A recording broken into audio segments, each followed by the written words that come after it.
The Houston Rockets get by far their biggest win of the season and so much more on a crazy night of action in the NBA.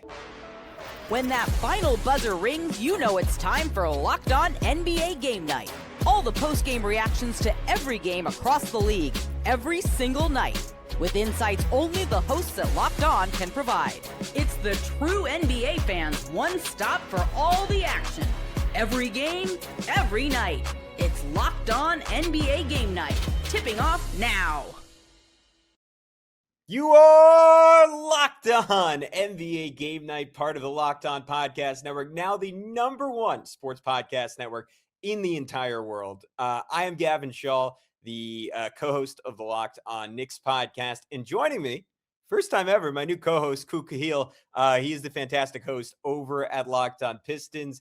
I'm hoping this does something to stem just the pure hatred between Knicks and Pistons fans. 1 and 2 in the Eastern Conference right now, on a collision course in the conference finals. Hopefully, after a few months of doing this, we can make some peace between the two fan bases. Hopefully so. It looks like they're on a collision course. Two great teams. Hopefully we get a good series in the playoffs again. Yeah, that would be a lot of fun. It was I don't know if good's the right word. I would say violent was the right word. certainly competitive. But right. We are not going to talk about the Knicks tonight. We will touch on the Pistons, even though they didn't have too much trouble discarding the Charlotte Hornets. But I think we have to start with the Houston Rockets in a season that they're missing Fred VanVleet. All in all, you look at the numbers, you even just look at the record, but a fantastic season for Houston. The one thing missing on their resume was beating the best teams in the NBA. They've had 5 opportunities against teams with 600 or better winning percentages. They played the Thunder. They played the Nuggets twice before this. They played the Pistons. They played the Spurs. They didn't win a single one of those games. They've struggled in crunch time against those opponents. They smother an undermanned Nuggets team, hold them to 101 points for an offense that's on track to have the best offensive rating in NBA history, their lowest point total of the season. Kevin Durant cooks. Reed Sheppard has arguably the best game of his career so far with 28 points.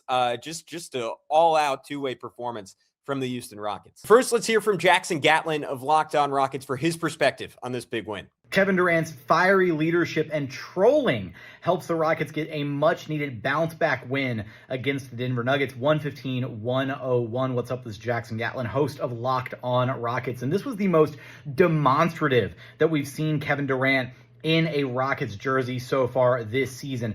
Flat out demanding the basketball in certain possessions, frustrated when he didn't get the ball, and rightfully so. 31 points on only 14 shots. He straight up led the Rockets, played like a superstar in this game against Denver, and his fired up energy, his trolling antics against the Nuggets fired up his teammates, and it got the rest of the team into it. They played some lockdown defense, holding the NBA's #1 offense to a season low 101 points. Denver's lowest points scored in a quarter, just 16 points in the second quarter, only 40% shooting overall. The Rockets defense was locked in start to finish this game. And then Reed Sheppard, a huge spark off of Houston's bench, 28 points on 15 shots, continues to show flashes of brilliance in his young career. Yeah, I thought the performance by Reed Sheppard is big time, man. Like, everyone knows what KD is. And I feel like everyone's kind of got accustomed to knowing. I mean, even Sengun didn't have a very good game himself, but you kind of know what you get from Sengun. You know what you're getting from KD. The problem with the Rockets have been, and a lot of their fans have been screaming about, they need to figure out this point guard situation. I've seen them linked to a bunch of rumors potentially going after another point guard, and quietly Reed Sheppard just continues to look really good. He just continues to play really well. And part of me is sitting here wondering, okay, is this not the answer already on the team? This is a guy they drafted very high in the draft, and he's played last 5 games. He's averaging 15 points a game on 59 true shooting while shooting 44% on 7.2 3-point attempts. I mean, he's playing really well, and watching him, it looks like his confidence is getting more and more and more there. The funny thing I'm seeing is that there's a lot of talk and a lot of fun jokes about KD's giving him some swag, and every time he hits a pull-up jumper, it's like KD's injecting swag into him each shot he makes. So, I mean, in this game, he had 28 points, 6 of 9 from deep. This is a legit shooter, a legit pull-up shooter, and he looks like he's growing more and more by the game. So I know maybe it took, a month and a half, 2 months into the season, but look, this is still a young team, and while they did get KD, it's not impossible they just have the answer on the team. I mean, I think Reed's becoming really good. I know on Locked on Rockets, they talked about Kevin Durant for the post-game interview. Apparently just pulled him over and said, no, Reed's on this too. So that theory might have some validity to it.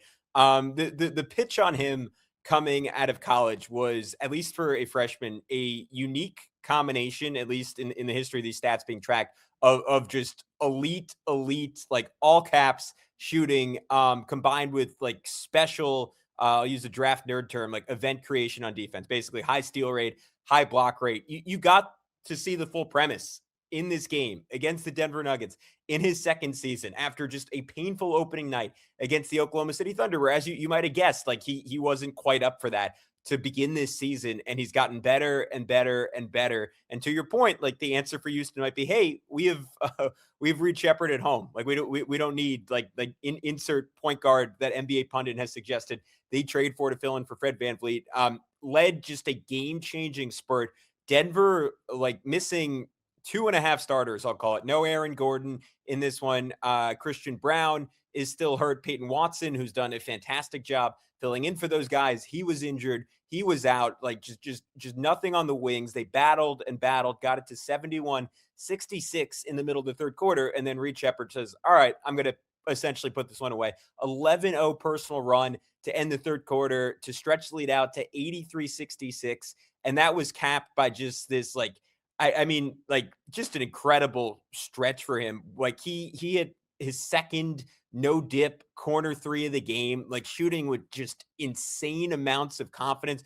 Almost reminds me of like, I mean, just with his ability to catch and just kind of fling it up almost like you're bumping a volleyball. Like reminds me of Duncan Robinson's shot. I'll let you expand on that as someone who watches him every day. Yep. Ends the quarter getting Jonas Valanciunas on a switch, drains like just a nasty like sideways fade 3-pointer to cap that stretch. And then in the fourth, like you see the reaction to that, and that is Nikola Jokic blitzing him 30 feet away from the rim because you're like, he's red hot. We can't let him walk into a three. And you get that Steph Curry effect where, like, if you're trying to guard this guy 30 feet out, especially if you're a lumbering big, you're just going to be too slow. And he's going to blow right by you and get a layup. He also, like, again, on another blitz was like bumped. Big was at the level. And he said, great, I'm going to jump in the air, whip a 40-foot pass to Jabari Smith Jr. under the rim for a bucket. But I thought the other key guy in this game was Kevin Durant. You said it, monster performance, 31 points on just 14 shots, gets that done by going 5 of 6 from three, 10 of 11 from the free throw line. I'll expand on it a little bit. I want to hear your thoughts. Like he was just a killer in this one and brought an attitude that Houston desperately needed to get over this hump. Yeah, I mean, KD is KD. I mean, he's great. Everyone knows he's great. I think it was super cool to see this from him, this kind of aggressive kind of demeanor from him, especially after their previous game, where there was a lot of fans in the Rockets community that felt like he wasn't aggressive enough, that they didn't get him the ball enough late in that game. He came out in this game extremely aggressive and really took, and again, in a big time game against Denver, really kind of set the tone and helped close the deal for Houston. So KD is KD, but like I said, I thought it was really cool to see him do this, especially coming off the talk after the last game.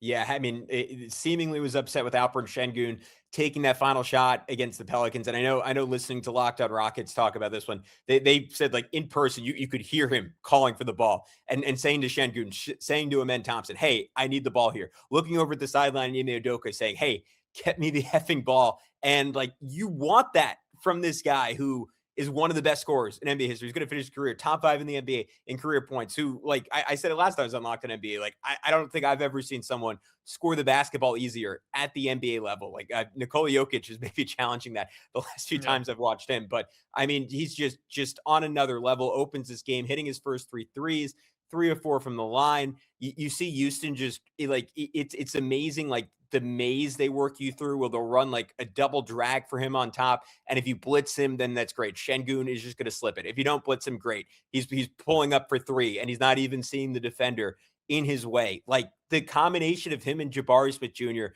as 2 6'11" guys, right, who can pass and can shoot the way they can. Like you're seeing KD run a break.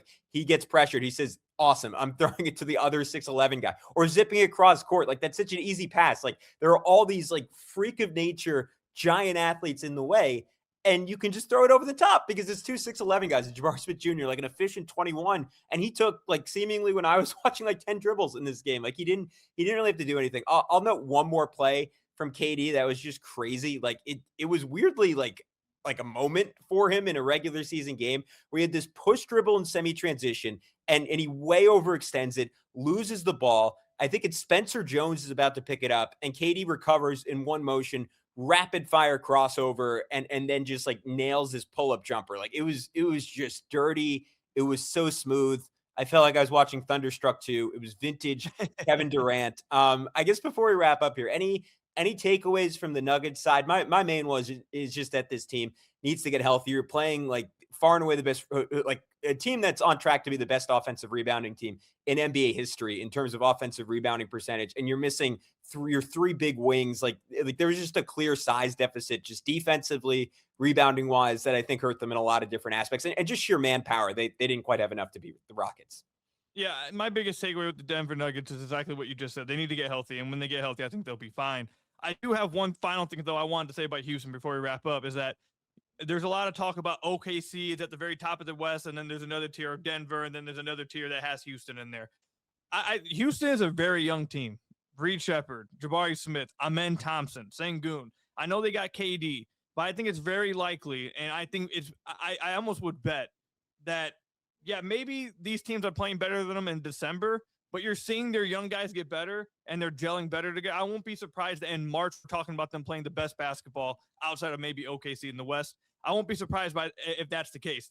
Let them continue to improve. Let them continue to gel together. It may not always look perfect right now, but give it 2 to 3 more months and see who's playing their best basketball when playoffs roll around. I'm on the exact same page as you. When we come back, let's talk about the Golden State Warriors. They hold on for a big win against the Phoenix Suns. But first, we want to tell you about our good friends over at DoorDash. The season is heating up, and DoorDash has a way to keep fans in their bag the whole way through. Whether you're watching the highlights, the tunnel fits, or just your favorite player, DoorDash makes the entire season more fun because every player has their bag. With DoorDash, fans have one too. DoorDash keeps your snacks stocked, your gear fresh, and your watch party vibes absolutely on point. There are nights when your team stresses you out. So let DoorDash become your post-game therapy. Sometimes you just need that dessert now.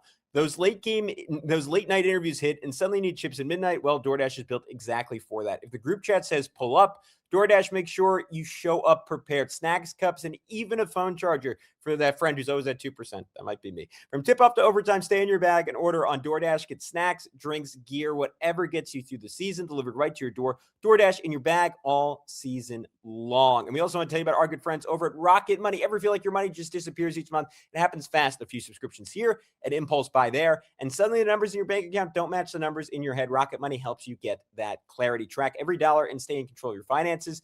Because managing your money shouldn't feel like a second job. Rocket Money does the heavy lifting for you so you can save more and stress less.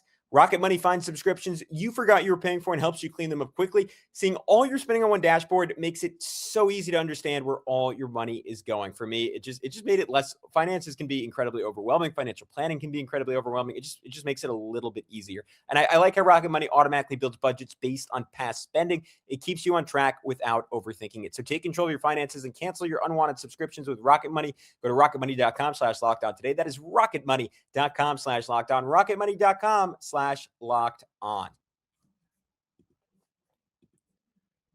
All right, what's up, guys? We are back here on Locked On NBA Game Night. Gavin, Schall, Khahil breaking it all down. We covered the Houston Rockets. Let's head a little further west, where the Golden State Warriors, a couple nights after losing by 1 in Phoenix, take control in San Francisco. 119-116 victory. Vintage performances from the guys you expect. 28, 9, and 6 for Steph Curry. Jimmy Butler, 25 points. Those two dominate down the stretch. Steph scores 11 of the final 16. Jimmy and 1 after Phoenix was threatening late, looked like they were going to have a chance to maybe pull off a late upset. And those two do just enough to hold off a Phoenix Suns team that continues to play above their weight. No, yeah, I think Golden State is very much needed this win. I just want to say real quickly, though, it's crazy how good these older players are playing right now. We just got done talking about Kevin Durant, man. And then we got Steph Curry, who's averaging 30 this year, by the way, everybody. He's averaging 30 on insane efficiency. And while it hasn't translated to a ton of Golden State wins, I mean, they're still slightly below 500, but it's not like they're completely out of it. Steph just being as great as he is still, I mean, it's just crazy seeing him, KD. I mean, even LeBron's starting to play better as of late, too. So it's just, these are the guys I grew up watching, so it's fun seeing them still continue to go out on top. I mean, Steph had 14 in the fourth quarter. I mean, he's just phenomenal still. So I hope Golden State can get it together. Draymond, I think that's someone they're going to need to get more from, man. Draymond is I think of all the players we've talked about on that, like in that era of Golden State Warriors, and obviously Clay's no longer on the team. Draymond is the one showing slippage here. And I think they need him to be better than he is and to get back to closer to what he even was like 3 years ago when they won the championship, for them to really try to take the next step. But yeah, Steph is absolutely amazing. And they got some great minutes from Will Richard as well. No, it's a great point. I mean, and you take it for granted. I feel like LeBron just reset what's reasonable expectations, and you don't put into context that, okay, that's cover your ears, older fans, possibly the GOAT. And what Steph and KD are doing, it's like it is a testament to modern technology, but also a testament to like just the will of those guys who really maybe KD more than Steph, but just have really nothing left to prove. And you just see Steph, like, I mean, the reason you think like this can last and he has to stay healthy, but his ability to just play off his shooting, kind of like what I was talking about with Reed Sheppard. And like, he's still like at his age, he's able to drive to the rim. Like down the stretch of this one, he has Colin Gillespie on him, who's proven to be like a gritty and tough defender for him. And Steph was like, you could basically see, like, if they zoomed in enough, he would have been licking his lips, right? He was like, great, triple threat, I'm driving right by you. Oh, you're not up on me enough, 3 in your eye. And just like over and over and over again. I thought the synergy between him and Jimmy was really good. Like Steph set a borderline illegal, like back screen for him to get a dunk, like pump and go out of a 3, like to toast a closeout, hit him on a bounce pass for a jam. Jimmy's been dealing with that lingering knee issue all season, like showed some good explosiveness. The Suns were really like tempting fate by guarding with Mark Williams and basically saying like, hey man, go shoot a million threes. And Jimmy took that personally, hit a couple of them, including like one in the corner when they switched Ryan Dunn onto him. Like there's just this nasty turnaround corner 3. To your point, Draymond ejected with 10:39 to go in the first half. Not what you want. I will say, in defense of Draymond Green, the Warriors are 22nd in offense, which he's clearly part of the issue there. They're 5th in defense this year. This is not a roster that has any business being 5th in defense, especially against the schedule they've played. I haven't watched enough to know for sure. I got to imagine Draymond Green is playing a pretty significant role in that. But let's get the Suns' perspective.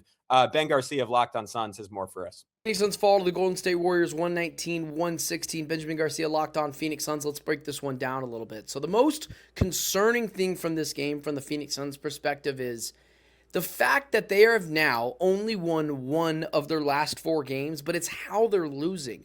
They're losing these games because of lack of effort. Now listen, when I say that, I mean that they're still trying. They're still giving effort. This isn't last year's Phoenix Suns team where I'm just begging for Bradley Beal to play 1 quarter hard.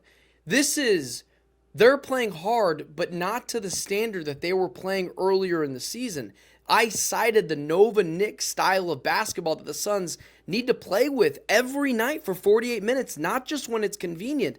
And you're starting to see that in the statistics, the second chance points, they're getting out-rebounded by a Golden State Warriors team who's just a bad rebounding team. And, man, you're talking about now a team that might be regressing to the mean, and it is concerning because Devin Booker finally breaks out of his slump. He had 38 points tonight. He was awesome, and it was all for nothing. And it's because this team isn't doing the little things that they were doing at the beginning of the season, and it's something to keep an eye on now. Phoenix Suns badly need Jalen Green back. I think just another guy to take some of that on-ball pressure off of Devin Booker. Colin Gillespie, as I said before, he's been fantastic this season. Dylan Brooks, awesome start to this one. 22 points on 11 shots.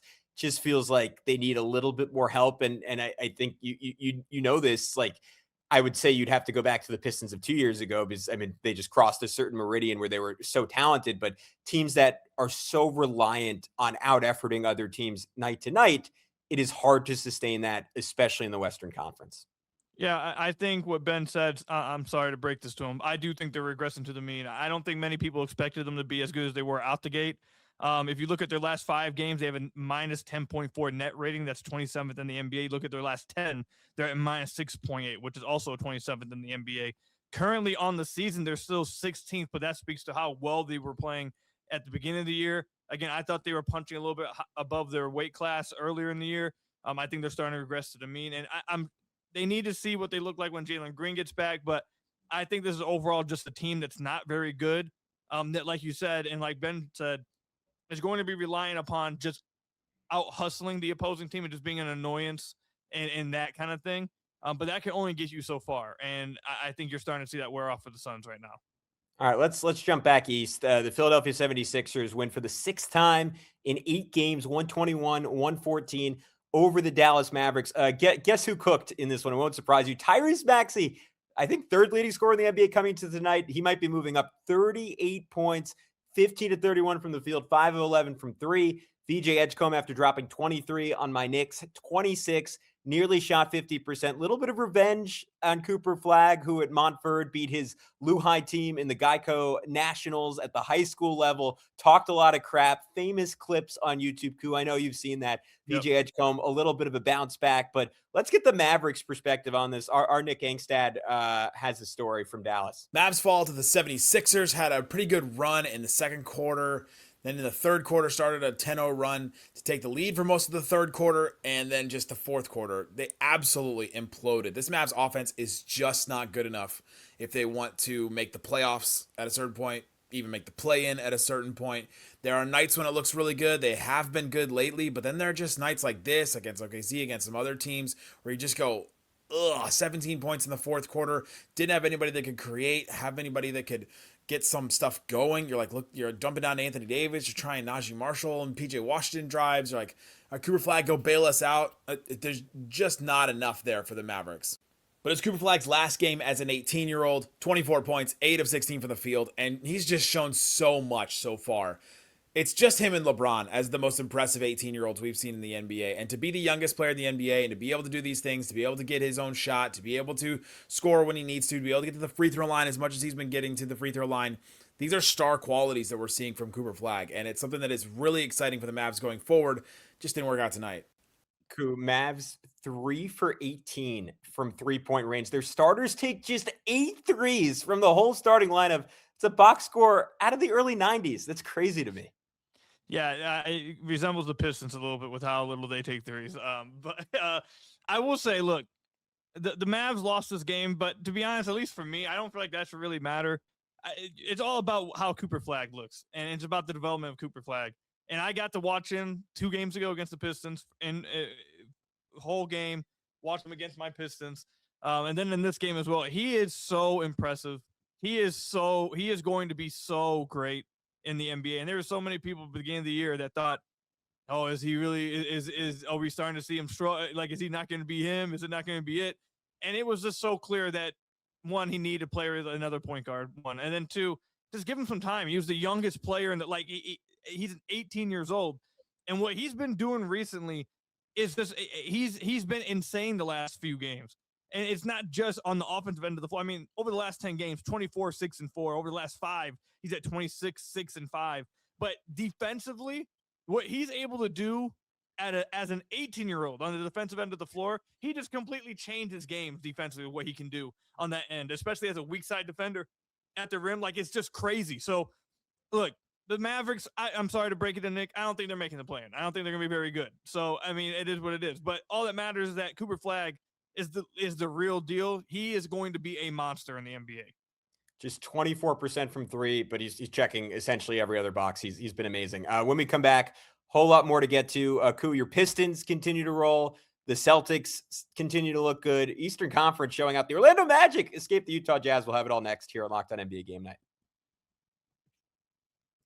I want to tell you about our good friends over at Gusto. Let's be real. No one starts a business for the joy of calculating tax withholdings or managing payroll spreadsheets. That's where Gusto comes in. Take the stress out of payroll, benefits, and HR so you can focus on running your business and supporting your team. Gusto is the all-in-one remote-friendly payroll and HR platform that makes managing your team simple, transparent, and fast. Whether you're hiring, onboarding, or paying employees, Gusto helps you do it all from one place without the hassle or hidden fees.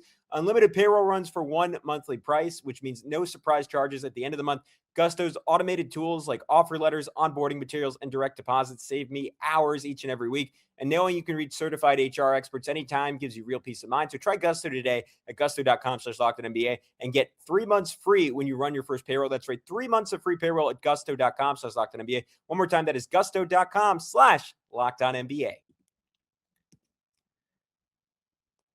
All right, we are back wrapping up Locked On NBA Game Night. Let's head over to Los Angeles where the Clippers, they won a game. Kawhi Leonard played well, outdueling LeBron. LeBron scored more, but LeBron had 36. Kawhi had 32 in the win. Let's hear from Andy Kamenetsky on how the heck that happened. Andy Kamenetsky, co-host of Locked On Lakers podcast, and the Lakers lose 103-88 to the Clippers, a game where they began shorthanded. No Rui Hachimura, no Austin Reeves, no DeAndre Ayton. So there's 3 of your 5 starters right off the bat. Then they lost Luka Doncic halfway through the game. He looked physically out of sorts, more or less from when the game began. He seemed to have difficulty getting around on the court. He was laboring more and more as the game went along. Even the commentators were noticing that he just did not seem right. He finished the game with 12 points on 4 of 13 shooting, 1 of 6 from behind the arc, 4 turnovers. And from there, the Lakers really tried to somehow pull off a very, very unlikely victory. LeBron, 36 points, 15 of 28 from the field, 3 of 7 from behind the arc. Jake LaRavia, 12 points, 11 rebounds, 6 assists. Moving forward, the question is obviously what happens with Luka moving forward, and when are they going to finally get all their bodies back? For more Lakers coverage, make sure you're watching Locked On Lakers on YouTube and listening wherever you get your podcasts. So the Lakers are very, very beat up. The Clippers benefit. I mean, no reason for them to tank.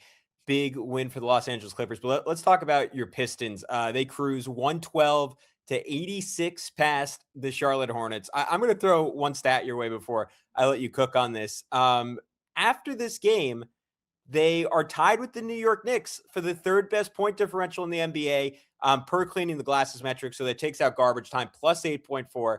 And that matches what we've seen from a team that just continues to be the class of the Eastern Conference. Yeah, they had a tremendous game here against Charlotte. It was tough for all of us LaMelo Ball defenders. This was not a good game for him at all. But the Pistons really just took advantage of Charlotte the entire game. There was a brief moment in the second half where Charlotte made it a 2-possession game, but then the Pistons blitzed them after that, ended up extending the lead to 20 like in short order. Cade, in one of those games where it feels like he's having a quiet night, you look down at the box score, he has 22, 10, and 10, and it's just another good game from him. Ausar Thompson had 7 stocks in this game. He had LaMelo Ball in the gulag all game. It was terrible. And Jalen Duren, after early foul trouble, bounced back in the second half and just dominated with 19 points and 11 rebounds. So this is a big time team here, man. They're continuing to get better. They're working their guys back in. One thing for all of you guys who maybe don't watch the Pistons all the time, they got to figure out what's going on with the guard rotation. More specifically, they got to figure out what they want to do with Jaden Ivey. We've seen him get over 20 minutes 2 games ago. Now we're seeing the minutes go down. They can't figure out the right combination of guards they want to play with them. Is he good with Karras? Is he good with it? That's the one area that they're still trying to figure it out. But outside of that, they're a legit team. Yeah, 2nd best defense in the NBA. They've been exceptional. It just gives them such a high floor night in, night out. And if you are a I don't want to say bottom feeder, because Charlotte coming into this one 5 of their last 9, but a less than good team, we'll say generously, like you were in trouble. LaMelo Ball, his 3-point percentage has gotten worse each of the last 4 years after shooting 38%. First time in his career is under 40% for a season. Only played in 5 games this month, only hit 30 minutes in 2 of them. It's not looking good for LaMelo Ball right now. The Orlando Magic, they are very injured too. No Franz Wagner, no Jalen Suggs, just need to tread water. And man, they almost had a brutal loss tonight, but they were able to survive, able to keep up with the beasts of the East. Philip Rossman-Reich has the breakdown. This is Philip Rossman-Reich, the host of Locked On Magic, as the Orlando Magic survive in overtime, 128-127, on a Desmond Bane layup with 9/10 of a second left. And this is the problem with the Orlando Magic's offense. Yes, they are top 10 in the league in offensive rating entering the game. But especially with Jalen Suggs and Franz Wagner, not only two great offensive players, but two great defensive players, the Magic are still trying to figure out who they are offensively and what is success to them. Orlando led by 19 in the second half, and they did it by getting up the floor quickly, moving fast, moving the ball quickly, using the energy to find who needed to get the shots. It could have been Paolo Banchero, it could have been Desmond Bane, could have been Anthony Black, could have been Noah Penda with a double-double in this game. But in the fourth quarter, as Orlando saw their 18-point lead diminish in a 24-6 run over the final 6.5 minutes, Orlando got stagnant. They started forcing the ball to Paolo Banchero, feeding into some of his worst habits. And that's what allowed Utah to get back into this game. You can look at Utah's record all you want. They were playing without Lauri Markkanen. This is a good offensive team. And if you're not careful, if you turn the ball over, if you make mistakes, if you leave that door open, they're going to slam right through it because they play fast. The Magic kind of lost their tempo. They lost their speed. They lost their pace. And as this team tries to develop and grow into a playoff team, they've got to know they can't slow down. All right, let's jump over to John Corrales. Celtics, very shorthanded. Peyton Pritchard went off. A lot of big performances for the Celtics in their win in Toronto on a back-to-back without Jaylen Brown. I'm John Corrales from the Locked On Celtics podcast. Got to start with Peyton Pritchard, who dropped 33, but 19 in the third quarter. He helped keep the Celtics alive in the first and third quarters when they weren't playing great. The Raptors, not a three-point shooting team, but they were bombing away and effective from three, taking advantage of the Celtics defense. But Pritchard kept them close. Then Derek White got hot in the fourth quarter, and he got them some separation. Hugo Gonzalez, the rookie, was huge in the fourth quarter. Steals, a block, a big finish. He did a lot. It was a plus 37 in a 16-point win. And, of course, Luka Garza throughout the game, 9 offensive rebounds.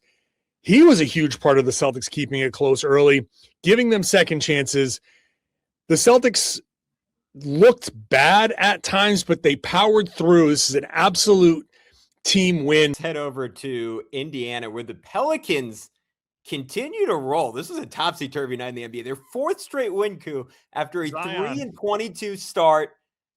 Team high 60 or season high 66 points off the bench. Zion goes for 29, 11 of 13 from the foul line, and things just get worse and worse for the Pacers. Unless you're rooting for the tank, then they get better and better. Tony East has a story. Crushed by the Pelicans. Tony Easter with Locked On Pacers. 128-109. Pelicans beat the Pacers. Pacers now the second worst record in the NBA. Pascal Siakam, 22 points as he does. Johnny Furphy, career high 18. That's about it for the good things from the Pacers today. Their defense, atrocious. 44 points allowed in the first quarter. That's a season high in the first quarter and tied for a season high in any quarter. They shot 8 for 42 from deep. That is the worst percentage by any team in the league with 40-plus attempts this season. Ties the worst in Pacers history. Turns out shooting and defense, both important. Pacers had neither of them.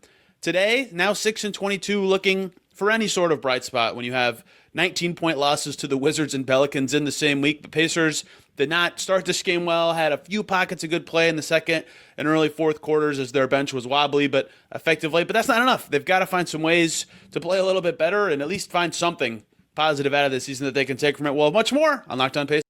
The Trailblazers beat the Kings 98-93. Shaedon Sharpe very quietly continues to emerge out west, Koo. He's been playing so well. And we'll wrap up with the Wizards and the Grizzlies.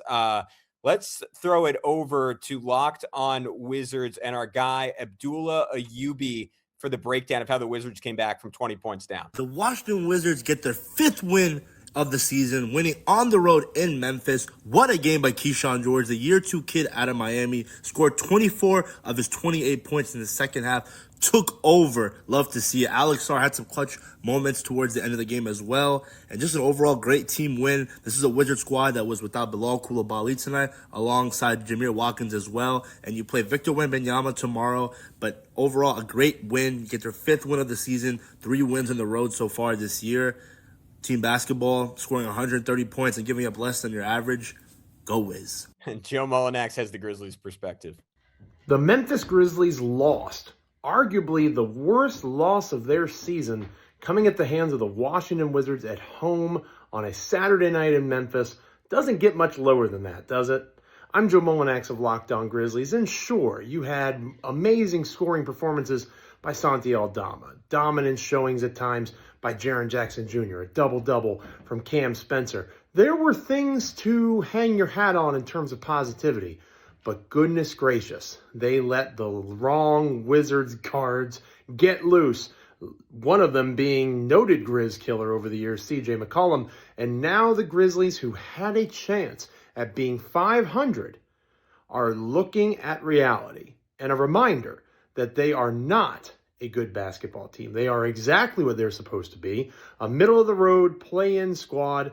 Context matters. Injuries mounted. The Grizzlies only had 8 guys available and 1 fouled out. Still an inexcusable loss to the Wizards. He's Khahil. I'm Gavin Schall. We highly encourage you to check out Locked On NBA Daily as well. Join the Everydayer Club if you want to get the best of your team every day. Check out the link in the episode description for how to go about that. But until next time, we'll talk to you very, very soon on Locked On NBA Game Night.